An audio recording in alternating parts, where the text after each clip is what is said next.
All right. Last weekend I went out to Palm Bay, Florida, and raced the Three Forks Gravel Grinder. It was my first race of the season, so I drove the hour and a half down there from Orlando, Florida. Did the race. The race was 58 miles long, which consisted of two laps of 29 miles each, out and back. And the hardest element of the course was the wind, actually. So on this day, it was actually a pretty cold day for Florida standards, maybe 50 degrees or so, and the wind was 20 miles an hour out of the northwest. Really strong, brutal wind all day long. All right, here is me rolling from my car in the parking lot. I'm heading towards the start finish. I am ready to go, drop my phone off at the car, stash my keys. It's probably 5 minutes to go before the start of the race. I shedded all my layers.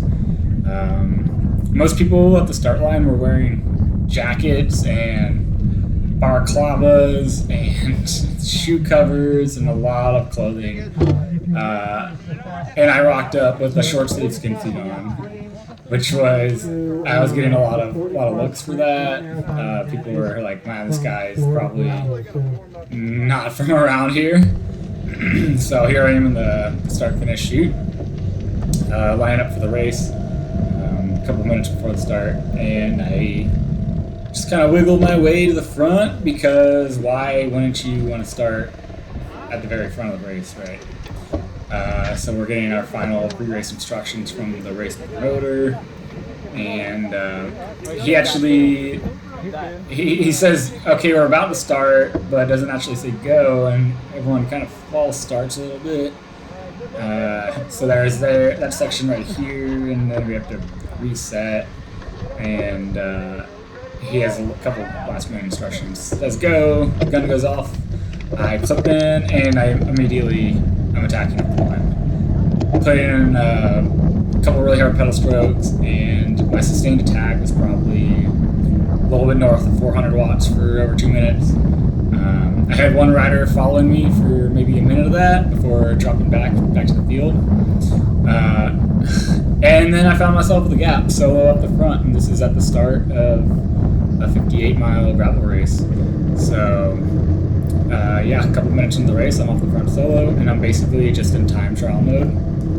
My strategy was to attack as soon as I could and either go solo or whittle the group down as small as possible and get in a small group of riders that could rotate well together, essentially build up our gap.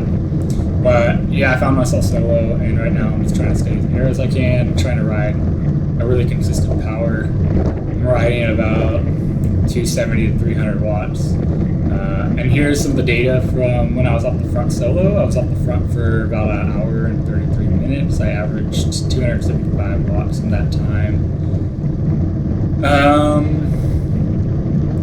And the effort is very consistent. It's you can see the wattage is almost flatline, so I'm trying to hold a very consistent power. I was riding a little bit easier into the tailwind and a little bit harder into the headwind, but the variability index is pretty low.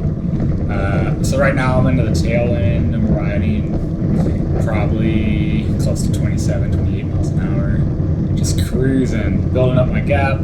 My whole goal was to come into the turnaround before the headwind with a nice sized gap.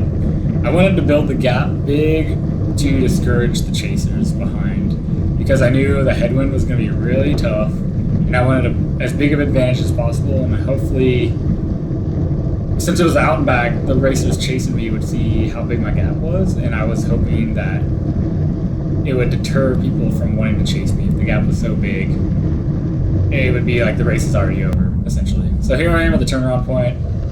Overshot the turnaround a little bit. It was a little bit vague of where the turnaround actually was based on the pre-race instructions, but it was denoted by this flag. So I'm turning around, and I'm starting my back leg of the out and back on lap number 1 right now. And as you can see, there's no one in the shot quite yet. I think my gap was probably a minute and a half, maybe 2 minutes over the chasers at this point. So I'm rounding the corner, and I'm going into the headwind, and I'm I'm riding at about 280, 300 watts, and I'm only going 17 miles an hour. I'm just slogging through the headwind. It's brutal, and it's very discouraging as a solo rider to be facing that. So here come the two chasers, two guys chasing me with maybe probably a 2-minute gap at this point. And I keep riding a little bit more. And then the main field comes by right here. It's probably about 20 or so riders. Some riders had already been dropped on the way out. So yeah, I just settle back into my TT mode, try to get as small as possible, and slog away. So here I am coming to the start-finish shoot, finishing up lap number 1. There's the turnaround point. Energy levels are still good. I'm still so off the front. And I come to the start-finish line, and I see the two chasers, and they're a lot closer. They're probably only 30 seconds behind at this point. And that's very discouraging to see because I've been really pouring the effort on. And a few miles later, they catch me. So now it's a group of 3 of us. And I'm actually really grateful to be with a group now before turnaround and heading into the headwind again. Here's my power profile from the second lap, or the time I was with the 2 other riders. You can see my power is much more varied, and my average speed is almost the exact same as when I was solo, but I did about 50 to 60 watts less with the 2 other riders because we're able to share the workload. And that's a really good example of why being in a group of riders, breaking up the workload is much easier than being a solo rider, especially when you're fighting windy conditions that extreme. So now we're just rotating. We're rotating pretty evenly into the headwind. The 2 riders that caught me are very strong. I was probably suffering a little bit more than I led them to believe, I'd say. But I was still trying to take hard pulls and help build our gap over the chasers behind. So yeah, at this point, I'm just, resting when I'm on the wheels, pulling through at maybe 260, 270 watts for 30 seconds to a minute, and flicking the next rider through. Most of the workload was shared by myself and this other rider. And he was incredibly strong, and I'm pretty glad he didn't attack me because he might have been able to drop me at this point. So yeah, we're taking pulls, and I'm getting pretty close to the finish line, maybe 5K away at this point, and my confidence is increasing quite a bit for taking home the win because I've got a pretty good sprint, and there really wasn't enough time for the other rider to drop me. Like if he put in a hard attack, I think I would have been able to hold his wheel until finish and come around. But now the games are starting. We're starting to play a little bit of games coming down to the start-finish line.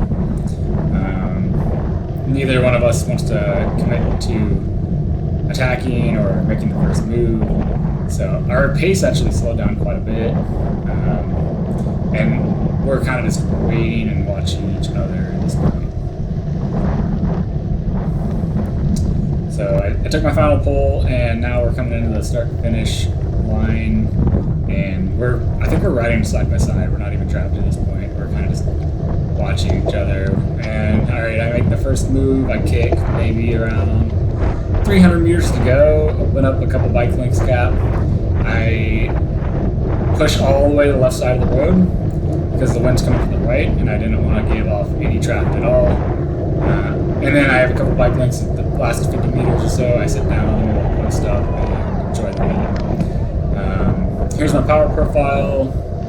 Peaked at about a little under 1,000 watts for 10 seconds, so nothing too crazy, but pretty good kick at the end of the gravel race. And I come to this finish line, and I basically keep sprinting all the way to the bathroom because I've had to pee so bad for the last half of this race.